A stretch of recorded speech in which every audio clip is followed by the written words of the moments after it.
To save him, I lost the ability to have children. Yet, he credited that favor to Olivia. Later, my father became gravely ill. Just because she said her chest hurt, he snatched the surgery opportunity I'd fought so hard to secure and gave it to Olivia. Because of this, I lost my last remaining family member. After he learned the truth, his hair turned white overnight. He attempted suicide 3 times, all to atone for what he'd done to me. As Aunt Martha brought me the medicine, Sarah happened to send me a message. I opened it. It was a photo. My husband, Robert, was supporting Olivia, appearing in the hospital lobby. They were close, gazing into each other's eyes. The tenderness in Robert's eyes was extreme, a look he had never shown me. Olivia was a popular actress, already drawing significant attention, coupled with Robert's face, which frequently appeared in business publications.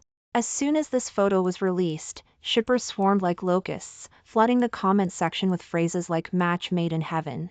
Because the location was a hospital, many netizens speculated if Olivia was there for a pregnancy checkup. Pregnancy, a child. These words pierced my eyes, and my chest ached intensely. I stared at the photo for a long time, so long that Aunt Martha, standing nearby, grew impatient. She pushed the bowl of thick medicine towards me. The medicine was bitter, just smelling it made me feel nauseous. It's normal for men working hard outside to have a few female associates, Aunt Martha said.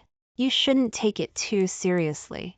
After all, since you can't have children, you can't exactly stop others from having them, can you? Her words dragged me back to reality.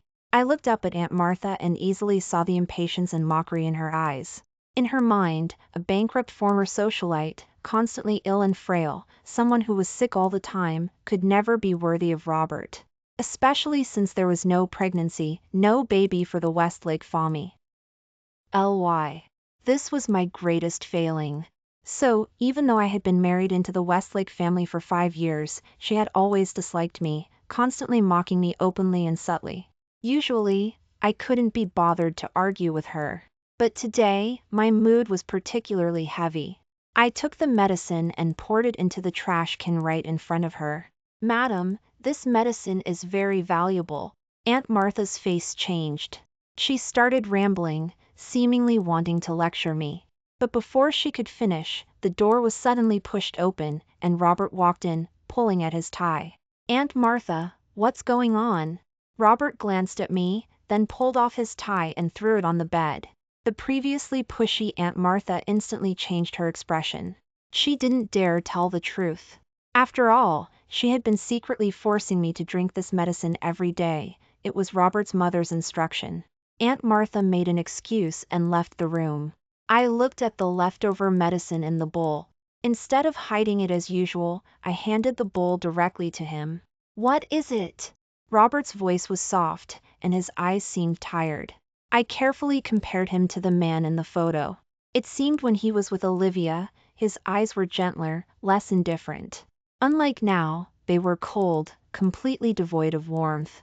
Perhaps he just didn't like me, which was why he was so cold. Mom wants me to drink this medicine to improve my health, I said, my voice a little strained. But Robert didn't notice anything was wrong. He just nodded.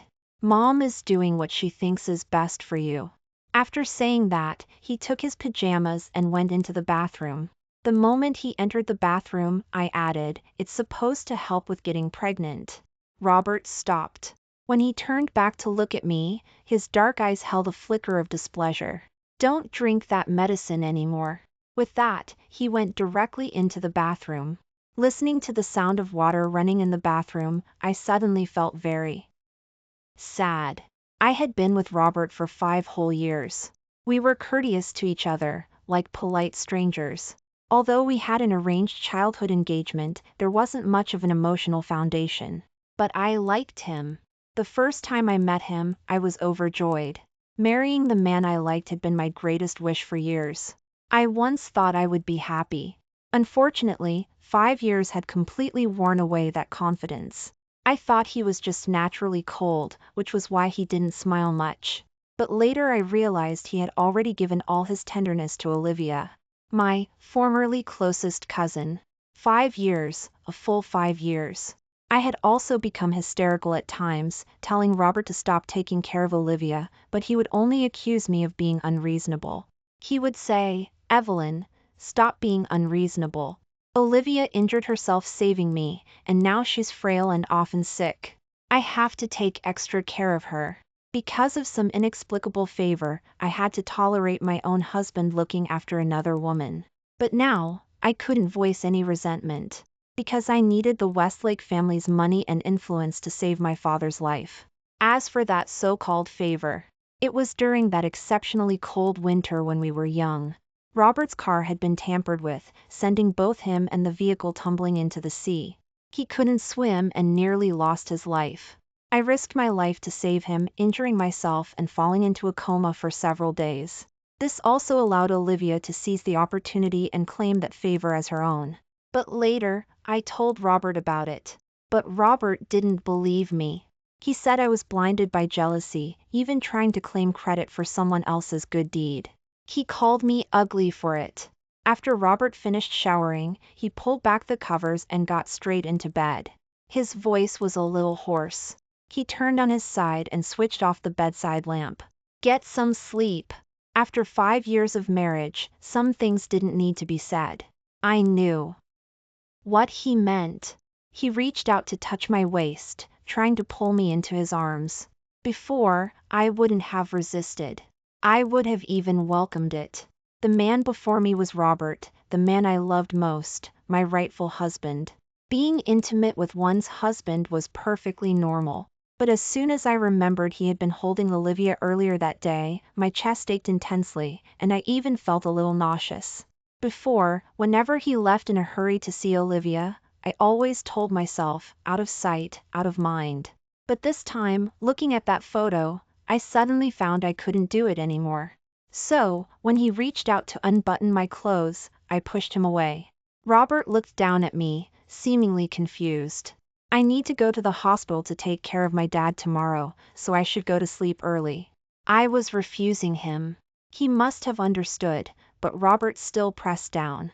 He kissed my earlobe. His voice wasn't as calm as before, there was a hint of suppression. "Then I'll finish quickly. I'll go with you to see Dad tomorrow." I wanted to push him away, but I had no strength. In terms of frailty, I was much weaker than Olivia. I was constantly ill, and after that fall into the water, the lingering illness meant I had to take medicine every day. As for children, it was almost impossible. But then again, Robert probably didn't want a child with me anyway. When I woke up in the morning, I still didn't feel well. My whole body ached. My alarm went off, and I struggled to get out of bed. Robert remembered what he had said last night and planned to go with me to the hospital to see my dad. He was always good at pretending in front of my dad.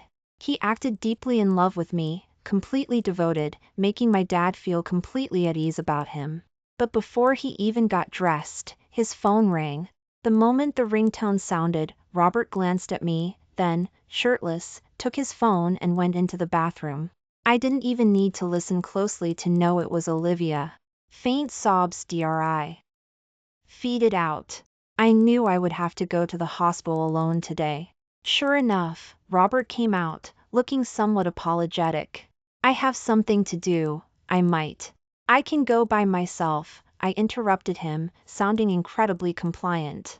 The once bright and defiant Evelyn, after experiencing bankruptcy, her mother's calculated betrayal and elopement, and her father's grave illness and hospitalization, had long had all her thorns removed.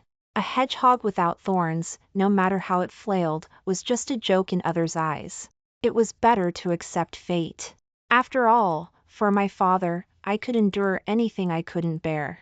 A husband's affair was nothing, I could pretend not to see it. Anyway, this relationship was nearing its end. Robert didn't seem to think there was anything wrong.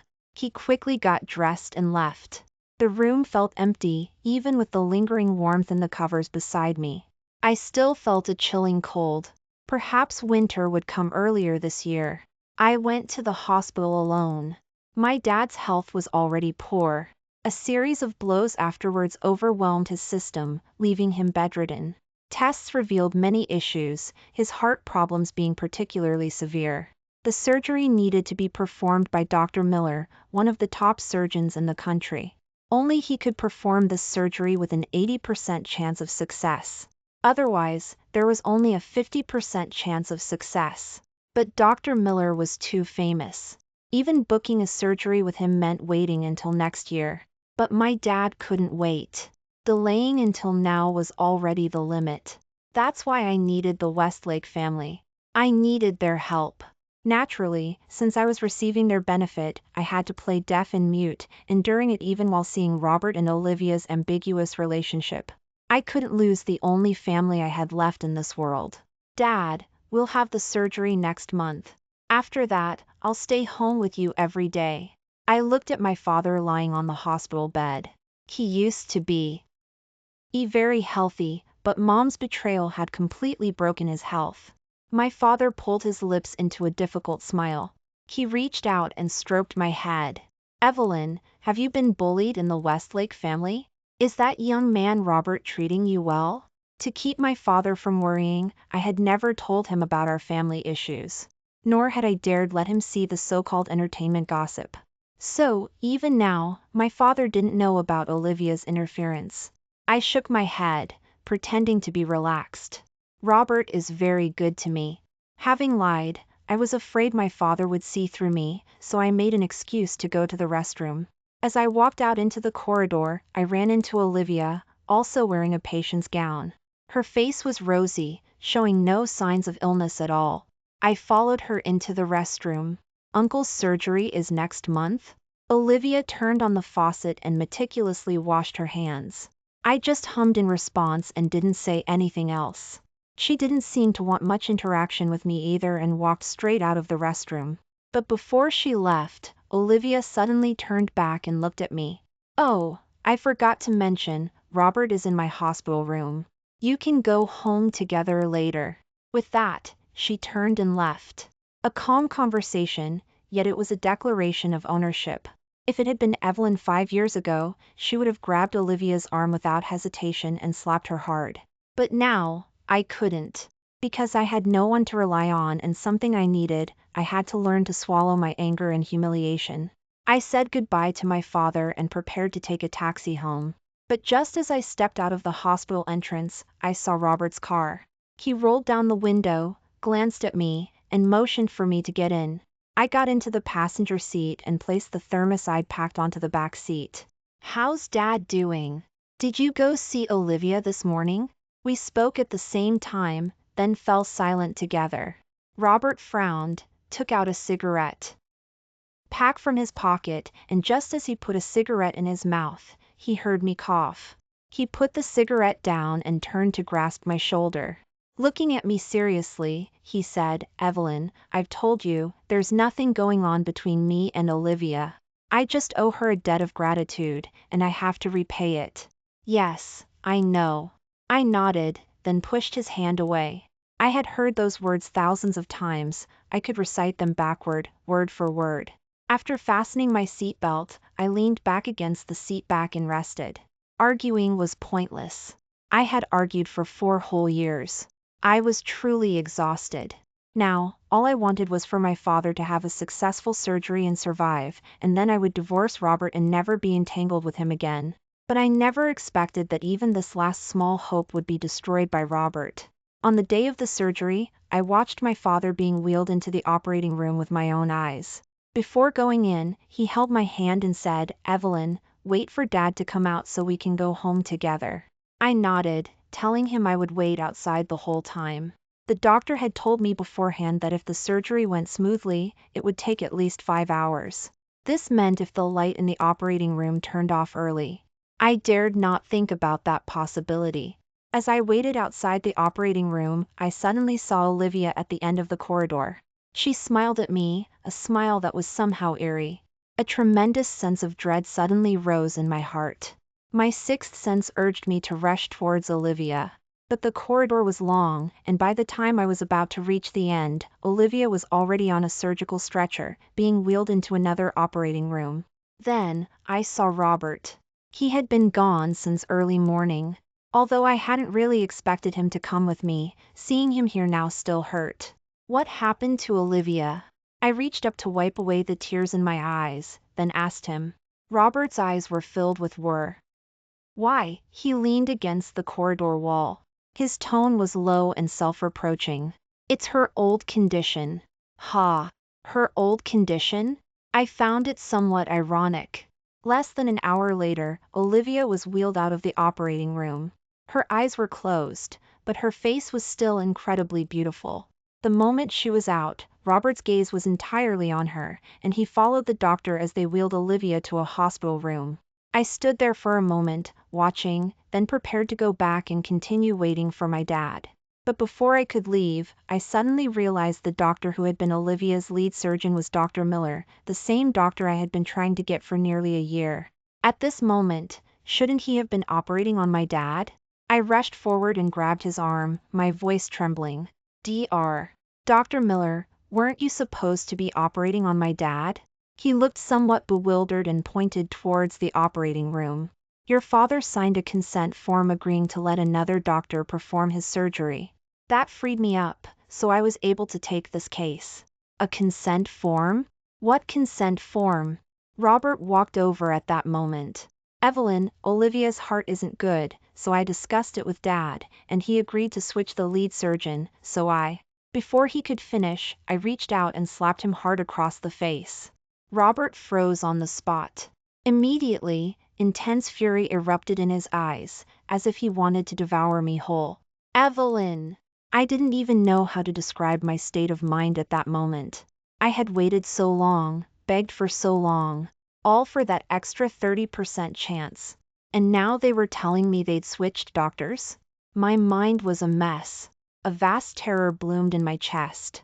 I could only run back desperately. But, at that same moment, the light in the operating room for my dad's surgery went out. My dad was gone. He had died during the surgery. Blood still stained the cold body. The nurses who had also been on the surgery team were muttering nearby. If Dr. Miller had been the lead surgeon, it definitely would have succeeded. Aw, what a pity. Just a little bit more. Yes, just a little bit more. Just a little bit more, and I could have taken my dad home. I wiped away the tears from my eyes and rushed like a madwoman towards Olivia's hospital room. I knew Robert had to be there. I wanted to ask him, how dare he change my dad's lead surgeon? But just as I reached the door, I heard his conversation with Olivia. Robert, this time it was my fault. I shouldn't have told you I had heart problems, then you wouldn't have kept Dr. Miller for me. Robert comforted her, this was my own idea. It has nothing to do with you. Olivia, you don't need to blame yourself. At that moment, the pain in my heart reached its peak. I thought Robert just didn't love me. But I never imagined he would cause me to lose my only family. If Olivia truly needed that surgery so badly, she could have said so earlier. I had waited for so long, just to increase the surgery's success rate a little. But now, Robert had ruined everything. He had made me lose my last family. I tried to calm myself, but the seed of hatred in my heart continued to take root and grow. I thought, I must get something in return. While Robert went out to buy Olivia food, I entered her hospital room. As soon as Olivia saw me, she started laughing. Does it hurt? I didn't speak. Evelyn, look how pathetic you are. Robert, the man you nearly sacrificed yourself to save, has eyes only for me. The opportunity you begged for so long, I got it with just a casual word, making Robert find your uncle and sign the consent form to give Dr. Miller's lead position to me. See how much of a failure you are. So, all of this was her plan. And Robert was the sharpest knife in her hand, aimed directly at my heart. Olivia threw back the covers and walked towards me. Looking down at me haughtily, she said, Evelyn, I truly hate you. Seeing you suffer like is makes me so happy. She was too smug. The previously cautious Olivia seemed intent on releasing all her frustrations today, solely to see me in pain. And just as she expected, I couldn't control myself. I grabbed her hair and choked her with my other hand. I violently pushed her down onto the floor. The glass on the coffee table shattered on the floor. I picked up a glass shard and held it against her throat. Since I've lost my family, you'll pay with your life. Go to hell, and atone to my dad. Olivia's eyes were wide with terror. She seemed not to have expected me to snap like this. She tried to struggle and cry for help, but no sound came out. Until the hospital room door was kicked open. Robert grabbed my arm and violently flung me into the corner. Intense pain instantly surged through me. My arm was likely dislocated. The pain was so severe I nearly bit off my own tongue. Evelyn, do you have any idea what you're doing? Ignoring the pain, I struggled to get up from the floor. And what were you doing? Changing my father's lead surgeon without my consent? What were you doing? At this, Robert's eyes showed some self-reproach. His voice softened considerably. Evelyn, I already asked Dad's opinion on this. He agreed. How could he not agree? His only precious daughter is married into the Westlake family. You, Robert, the future heir of Westlake Industries, wanted to change his lead surgeon. Even for my sake, how could he say no? That foolish old man, he must have been thinking, my daughter is useless, I, as a father, must plan more for her. Since Robert asked me, I'll take on this favor, so my daughter will have more security. So, he personally erased 30% of his chance of survival, just to help me gain more affection from Robert. But the old man was too naive, because Robert would never care for me. Never, not ever. Moreover, his life was far, far more precious than Robert's love. No, they couldn't even be compared. My heart felt dead. As much as I had loved Robert before, seeing my father's body now, I hated him just as much. But mere hatred, how could that be enough? I slowly wiped away the tears from my eyes. My previous hysteria completely vanished. Looking at the two of them, still supporting each other, my tone was terrifyingly calm. Don't let Olivia come on the day of my dad's memorial service.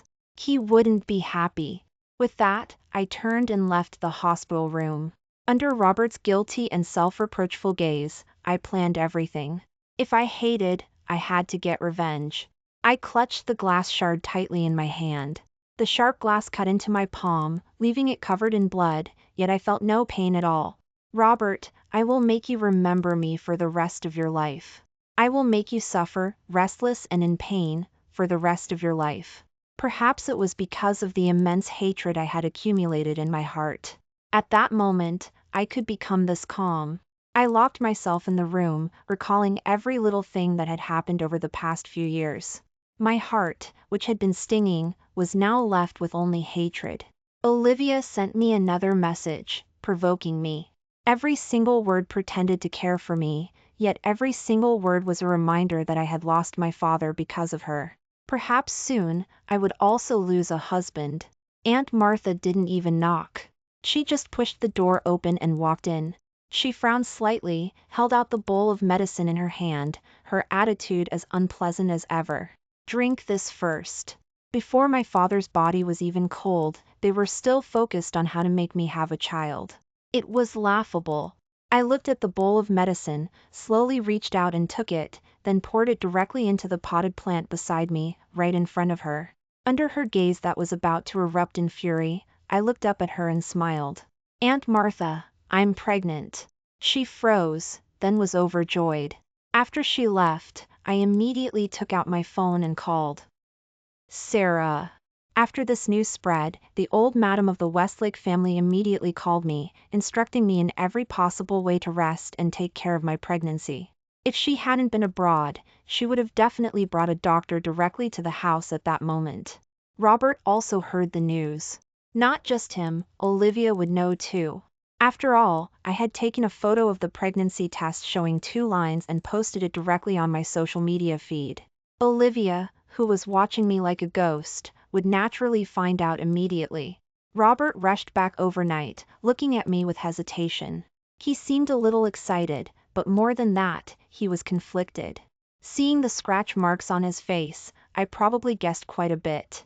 So, before he could speak, I walked forward, went up to him, and threw my arms around his neck. Robert, we're finally having a baby.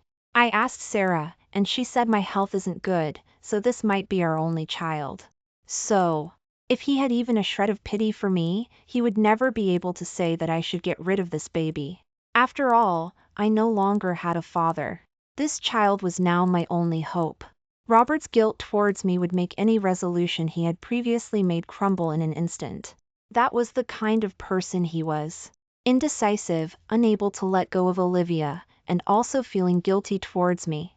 So now that I was in a position of vulnerability, he would absolutely not hurt me further at this moment. Therefore, someone would definitely not be able to sit still. And all I had to do was wait for her to arrive. And then put an end to this farce. The day of my father's memorial service. With Robert's help, the funeral was large and elaborate. Although I had said from the beginning that Olivia should not come, she arrived right on time. Robert even worried I would chase her away and immediately spoke up for her. We're all family, after all. Just let her come pay her respects to Dad. Olivia stared at me, her eyes filled with barely concealed triumph. I knew what she was thinking at that moment. She simply wanted me to become hysterical in front of everyone, so she could play the innocent role and make me look bad by comparison. Perhaps the old me would have done that. But now, I took her hand and pulled her down to kneel directly in front of my father's portrait of the deceased in the funeral home. I made her stare at that portrait. Looking at the eyes of the person in the photo, I leaned close to Olivia's ear and whispered, "Do you think my dad will come looking for you in the middle of the night?" One sentence, and Olivia's face instantly turned pale. But that was far from enough. I glanced at Sarah. She pointed at her phone. I looked down. She had sent me a video. Below it was a line of text. "It's a bit late, just found it now, but I think you might still need it." Looking at that line of text, I felt the irony more keenly. I took a deep breath, put my phone away, and without showing any emotion, gave her a slight nod. She sighed and finally turned to leave. As for me, I took the pale-faced Olivia out for some fresh air. The place was near the beach. Looking down from above, the urgent waves crashed against the rocks, as if trying to swallow something whole. Olivia, who had looked so innocent in front of everyone just moments ago, had completely changed her expression. She raised an eyebrow and smiled at me. "Evelyn, I don't understand what you're still holding on to. Robert doesn't love you. If it weren't for your engagement back then, he definitely wouldn't have married you. Your uncle's death is telling you not to covet what doesn't belong to you. Otherwise, your end will be miserable." Listening to her words, I felt the irony even more intensely. If there was retribution in this world, I would apologize to Dad, but what about Olivia, standing right in front of me? I lowered my gaze, looking at the urgent waves. When I looked up again, my eyes fell on a few figures in the distance, moving with a slight urgency. I slowly took a few steps back. "Olivia," hearing me call her name, Olivia looked confused, but I reached out and touched my abdomen. "You've said so much, but all you want is to force me to ask for a divorce. Because you know perfectly well that without that so-called life-saving favor back then, you have nothing to tie Robert down. But now, I'm carrying a Westlake family child. This baby is hard-won, and the entire Westlake family values it immensely. Do you think you still have a chance to win if I don't let go?" With every sentence I spoke, Olivia's face grew uglier. Love is a fleeting, intangible thing. She never had full confidence, and with the baby I was carrying, no matter how much Robert favored her, how would the rest of the Westlake family choose? She thought for a moment, a hint of malice entering her eyes. I didn't mind adding fuel to the fire. As long as the child in my belly is born, whether it's a boy or a girl, they will definitely be the next heir of the Westlake family. Love and interest have always been intertwined. Especially in families like ours, no amount of love can compare to actual power. In her eyes, Robert wasn't just the young man she had been smitten with since she was young, even more, he represented the power that thrilled her. Before, I spent most of my time immersed in pain. Knowing all this, yet for a little bit of self-respect, I forced myself not to react. But now, the most important person to me was gone. Olivia and I understood each other best. Naturally, she knew that someone with nothing to lose would do anything. Was self-respect still important? Since it wasn't important, then this marriage, whether happy or painful, as long as it made Olivia unhappy, I would be happy. Her expression changed again and again, finally looking at me fiercely. So what if you're pregnant? The baby in your belly is only 2 months old. It's hard to say if it will even make it. As long as there are no accidents, how could this baby not be born safely? I retorted without hesitation. The figures in the distance were getting closer. My breathing quickened. I pushed her one last time. Olivia, you've lost. No, I won't lose. My cousin, who had competed with me in everything since we were young, hated hearing the word lose the most. So her malicious gaze fixed on my abdomen, and she reached out towards me without thinking. The ground was full of pebbles, not flat at all. Tripping and falling while walking was common. So, I knew exactly what she intended. But I didn't move. I let her reach for me, and out of the corner of my eye, I looked past her to the man in the distance, whose eyes were wide with terror. Evelyn! His hoarse shout stopped abruptly as my body plunged straight into the sea. I thought his expression must be something to behold. That day, many major things happened. The sickly young Mrs. Westlake was pushed into the sea by her cousin, the popular actress Olivia. At the time, she was pregnant. Not only that, but all the guests attending the service received a file on their phones. Inside, there were videos and audio recordings, divided by time. The earliest video was footage of Robert, the current head of the Westlake family, being rescued from the sea after his car accident. Everyone knew that Olivia had saved him and had become ill because of it. Then, the video showed that the person who rescued Robert was Evelyn. Both of them collapsed on the beach. Evelyn was also unconscious. After that, Olivia appeared, had someone take Evelyn away, then went into the seawater herself before collapsing beside Robert. The footage ended abruptly, followed by an audio recording. I was just walking nearby that day and happened to see someone coming out of the sea. I usually like to record videos when I have nothing else to do. See? I happened to capture this scene. But the girl who collapsed afterwards saw me. She said she was willing to pay a lot of money for my video. Of course I agreed. Only a fool wouldn't make money when they can. But since she was willing to pay so much, the value of this video is immeasurable. So, of course, I had to keep a backup copy. Who knows, maybe someone else would come looking for it someday. See? You've come, haven't you? Thus, the truth about the real and fake savior from back then was finally revealed. Many other video clips were conversations between Evelyn and Olivia at different times and places. That day, Sarah, Evelyn's best friend, walked up to Robert, threw all the evidence in his face, and said with a cold laugh, "Besides that video, Evelyn had already collected everything else a long time ago. I asked her why she didn't show it to you sooner. She told me, Robert is stubborn. No matter what Olivia did, as long as she couldn't prove she was the one who saved him, he would always choose to forgive her. So, there was no point in saying anything." Sarah paused for a moment, then continued, "As for this video, she searched for a long time. She only got her hands on it today, but sadly, it was too late. Robert, if you truly loved the girl you saved back then so much, then I wish you a lifetime of suffering." And in the end, the beach was searched for 3 days and 3 nights, but Evelyn's body was never found. Survival was deemed almost impossible. As for Robert, the distinguished and aloof head of the Westlake family, his hair turned white overnight. And over the next 3 years, Olivia was sent to a mental hospital by Robert. He specifically used his connections, saying he wanted to take good care of Olivia. At the Westlake family mansion, Robert was drunk again. He collapsed on the bed, impatiently tugging at his tie, and called out Evelyn with utter naturalness. The housekeeper who had just entered instantly changed her expression. She sighed, ultimately did nothing, and simply left the room. Robert lay on the bed for a while. Evelyn, the woman who would always bring him a bowl of hangover soup when he was drunk and gently coax him to drink it, was truly gone. He slowly sat up, looking at the empty room, and suddenly felt a deep ache in his heart. Actually, he also had a secret, one that no one knew.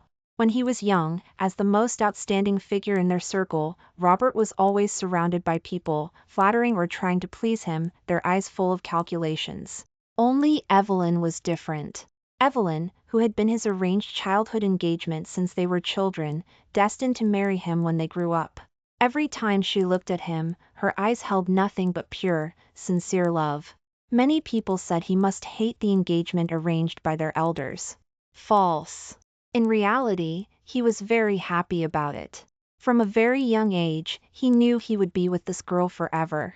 So his gaze would always fall on Evelyn's face unconsciously. But he forgot. He forgot reading in a book that if you revealed your affection too easily, you wouldn't be cherished. He didn't want to be uncherished. So even though he liked her so much it made his heart ache, every time he saw Evelyn, he would deliberately put on a cold face, watching her follow behind him, letting the seeds of joy take root and sprout in his heart. Later, perhaps because he had worn the mask for too long, he had somewhat forgotten how to interact with the girl he liked. He would always wear a cold face, as if he didn't like anything. But no one knew, in many late nights, looking at his wife beside him, the deep affection in his eyes was enough to drown someone. He thought he would be good to Evelyn his whole life. And that car accident, he couldn't swim and thought he would truly die. In his daze, a figure swam towards him. He thought it was Evelyn, his heart skipped a beat, and he swore to himself that he would be good to his savior for the rest of his life. But when he opened his eyes, he was told that the person who saved him was Olivia, and the person he held dear in his heart had gone out with friends that same day and hadn't returned. He was a little sad, but he didn't think much of it. Only, the vow he made in his heart towards his savior changed slightly. Being good to a loved one and being good to a benefactor, those were different. For Olivia, the girl who had risked her life for him, he was very moved, so he would give her the greatest material rewards. Her health wasn't good. It didn't matter. The Westlake family had enough wealth and influence, supporting an invalid was effortless. He had never liked Olivia. Being good to her was merely out of gratitude, nothing more than that. And Evelyn was the wife who made his heart race, the woman he loved so deeply he couldn't help himself. That's why he didn't want her to get pregnant. It wasn't that he didn't like children, but her health wasn't good either. The risk of childbirth was so great. He would rather not have a child than lose Evelyn. Robert thought at the time. He would repay the favor by giving her vast wealth and curing her illness, and then they could be completely done. Then, he wouldn't have to be entangled with other women anymore. He would just need to return home, stay by his beloved Evelyn, and live a happy, peaceful life. This was his original plan. He probably never expected that things would develop this way, and even less that his actions would completely break Evelyn's heart. But now, it was all too late. And he, having attempted suicide multiple times over 3 years, only to atone to his deceased wife. Naturally, he didn't succeed. And every time, Sarah would go to the hospital to see him and tell him, "Do you think she would forgive you if you died?" No, she wouldn't. She would only detest him. Because of him, Evelyn lost her father. She must have hated him fiercely. And these 3 years of repeated torment had not only left Robert physically weaker than before, but his company had also faced crisis after crisis. Sterling Corp., WHI. CH used to be headquartered abroad, had gradually returned domestically in recent years. Its ambition was laid bare, starkly telling everyone that it intended to bring down Westlake Industries. At first, the two major corporations could still stand as equals. But for some unknown reason, many of Westlake Industries' secrets were inexplicably leaked, and even their most core projects were known to the rival company. In the 3rd year, Westlake Industries was forced to declare bankruptcy. Robert, as the head of the family, was burdened with immense debt. He was not only forced to move out of the mansion he had previously lived in, but was also constantly hounded by debt collectors. Despite this, he never stopped paying the expensive fees for the mental hospital. 3 years later, the CEO of Sterling Corp returned to the country. Brandon was ambitious and cunning. He secured his position as CEO by acquiring Westlake Industries. And by his side, he had a mysterious advisor. Returning this time, the advisor was also present. "Evelyn, cousin, you're finally back." Looking at Sarah rushing towards me, I couldn't help but open my arms and hug her tightly. 3 years ago, Sarah and I faked my death. It was simply because we saw through Robert's character. So we deliberately faked my death to drive him mad, using him to torment Olivia, and letting him live in guilt day and night, attempting suicide over and over. This not only weakened his health significantly but also ensured his company would be ruined. This way, I, his wife of many years, could easily seize his weakness. When we lived together before, I could freely enter his study. I had seen all those extremely important confidential documents. That's why Brandon was able to win so easily. Now that everything had settled, naturally I had to return and see their fate with my own eyes. I first went to the mental hospital to see Olivia. She was truly being taken good care of. A normal person, after being in a mental hospital for a long time, would become no different from a madman. When she saw me, she laughed loudly and said she had one. Then she suddenly started crying, saying she was wrong. I looked at her. The lively and unrestrained girl from before was now so thin she was just skin and bones, with scars all over her body. The people taking care of her had also tried every means to torment her. I specifically paid another fee to ensure she could continue living like this. After that, I went to see Robert. Now that the Westlake family was bankrupt, completely destitute, they could only rent a small, run-down house. The Sterling and Sue families were already related by marriage. Now they were working together to suppress him, ensuring he couldn't find any decent job. He could only wait tables at those entertainment venues. That place was full of all sorts. Whether male or female, as long as they were attractive, they would always be targeted. Some had many tricks, others were ruthless. No matter how unwilling, a plain glass of water, or a sudden strange fragrance hitting you, could easily make you fall victim. By the time you woke up, it would already be too late. And when I saw Robert, he was in the hospital again. This time it wasn't from attempting suicide, but because he was sick. He had been targeted and infected with an STI. When he saw me, he froze for a moment, looking very excited, wanting to grab my hand. But before I could even dodge, he pulled back first. "Evelyn, you're not dead?" I nodded, looking at the man I had loved so much since I was young. Now, there was no ripple left in my heart. All the love and hate were over. After all, infected with an STI, he wouldn't live much longer. I had said I would only look. Seeing that he was doing poorly, I felt at ease and planned to just turn and leave. "Evelyn," he called out to me, his voice filled with pleading. I know I was wrong. But the person in my heart, from beginning to end, was only you. Evelyn. I never thought of betraying you. I never did anything to wrong you. Can you smile at me one more time? Heh. I replied with 3 words. Do you deserve it? And then, there was nothing more. These 3 years of waiting were solely to use Sterling Corp's influence to bring down Westlake Industries. Now, the goal had been achieved. Sarah asked me what my plans were for the future. I thought for a moment. The rest of my life was still so long. I should go see the world.